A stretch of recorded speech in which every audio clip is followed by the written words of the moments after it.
যে ইসলামপন্থীদের মধ্যে এই দেশকে নেতৃত্ব দেওয়ার মতো একটা যোগ্যতা আলহামদুলিল্লাহ বাংলাদেশ জামায়াত ইসলামী ইতিমধ্যে পদার্পণ করেছে। তা আমি মনে করি আল্লাহ আমাকে যতটুকু জ্ঞান এবং যোগ্যতা দান করেছেন, আমি যদি এই সংগঠনকে শক্তিশালী করি এবং আমার জ্ঞানকে এখানে কাজে লাগাই, ইনশাআল্লাহ বৃহৎ পরিসরে জাতিকে ভালো কিছু দেওয়া সম্ভব।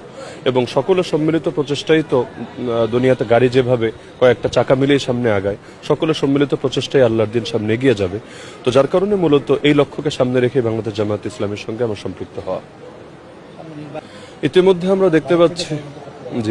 আমরা দেখতে পাচ্ছি পুরো বাংলাদেশের মানুষ ব্যাপকভাবে ইসলামপন্থীদের ব্যাপারে ঝুঁকে পড়েছে এবং চারিদিকে গণজাগরণ তৈরি হয়েছে। একের পর এক ভার্সিটি নির্বাচনগুলোই যার সাক্ষী।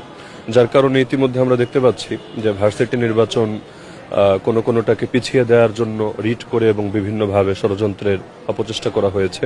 তো আগামী নির্বাচনকে সামনে রেখেও এ ধরনের আশঙ্কামূলক নয়, বিভিন্ন শক্তি পার্শ্ববর্তী রাষ্ট্র থেকেই হোক অথবা এই রাষ্ট্রের ভেতর থেকেই হোক, যারা নির্বাচনটা যাতে সুষ্ঠু না হয় এবং এক্ষেত্রেও যাতে পূর্বের মতো একটা পক্ষপাতমূলক নির্বাচন হয়, বৈষম্যের নির্বাচন হয়, এজন্য তারা চেষ্টা চালাবে। আমি মনে করি পুরো বাংলাদেশের জনগণ এবার যেহেতু ব্যাপকভাবে ঐক্যবদ্ধ এবং আগের তুলনায় অনেক বেশি সচেতন, আমরা সকলে মিলে সব ষড়যন্ত্রকে রুখে দিতে পারবো ইনশাআল্লাহ। অন্তত এবার আমরা কোনো ধরনের পক্ষপাতমূলক নির্বাচন, দিনের ভোট রাতে অথবা পেশি শক্তি দিয়ে ভোট কেন্দ্র দখল ইত্যাদি কোনো কিছু আমরা মেনে নেব না। সকলে মিলে সম্মিলিতভাবে প্রতিরোধ গড়ে তুলব।